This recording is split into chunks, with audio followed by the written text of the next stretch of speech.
Ahead of Veterans Day, we have a touching interview with World War II hero and Central Valley native Roger Jensen. At 103 years old, Jensen is one of only about 119,000 World War II veterans still alive today. And incredibly, his crew was behind the final bombing in what is known as the last mission of World War II. That mission, in his own words tonight, alongside his son, Doug. I'm not a hero. But I perform my duty.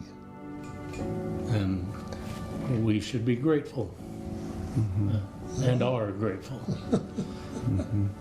Do you see a hero when you look at Dad? Sure. Yeah. Roger Jensen, at 103 years old, is as humble as he is sharp. His long life, tied to the Central Valley of California, is deeply rooted in family, agriculture, and philanthropy. Born on a ranch in Parlier, raised near a church in Selma, Roger was a star football player for the Selma Bears and went on to play at Fresno State. Football taught him the importance of teamwork, lessons that would serve him well for the rest of his life. Like so many others, after the attack on Pearl Harbor, Roger Jensen, 22 years old, newly married to his Fresno State sweetheart Margaret, with a newborn son at home, enlisted in the Army in 1942. With boots on the ground, his dream was in the air. That dream as a pilot took flight when he was accepted into the Air Force.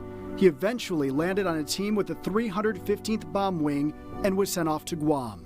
Our group mission overall was to eliminate the fuel system of Japan, the production and the storage and the processing, and that was our goal. And that's what they did, up and down Gasoline Alley. Roger behind the controls of missions, each a grueling 13-hour round trip from Guam. This is a picture of Roger and his crew. Today, Roger is the only one still alive. And he's thankful to be alive. With each mission came a harrowing story of survival. On one of them, their B-29 bomber was hit and badly damaged. Doing everything to keep the plane in the air, Jensen and his crew barely made it to a base in Iwo Jima. So we called in and told us our problem. They said, fine, you can come in here, but everything is dark. We're under an air raid, and it's raining like hell here, so we can't light up a runway for you. But what we will do, we will light up just some lights along the border into your final approach. And we did, and we made the landing. It was real nice to get down on the ground. Before he knew it, he was back in the air and on to the next mission. No time to reflect on the fact they were nearly killed. You couldn't think too much about it because you'd get too emotional. And that would dissipate your effectiveness as a pilot, I think. Then came August 14th, what went down in history as the last mission. Roger and his crew lined up number 2 position, ready to take off, when would you believe they ran into engine trouble. Forced to abort, repairs were made. The team left wondering, what now?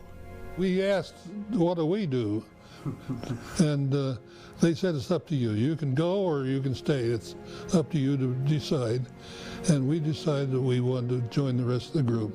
So we went, and that was the reason that I was, our crew was the last one to drop it on the target, was because we had a plane that went haywire temporarily.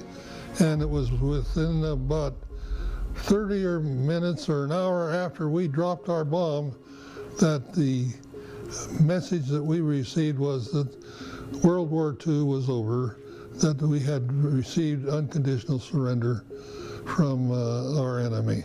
But that didn't mean that he and his crew were out of danger. While many planes refueled in Iwo Jima, they believed they had enough gas to make the 16-hour flight back to Guam. And our flight engineer said, we can make it, and we did. And how close was that? Well, it was close enough. Well, are you going to tell us why?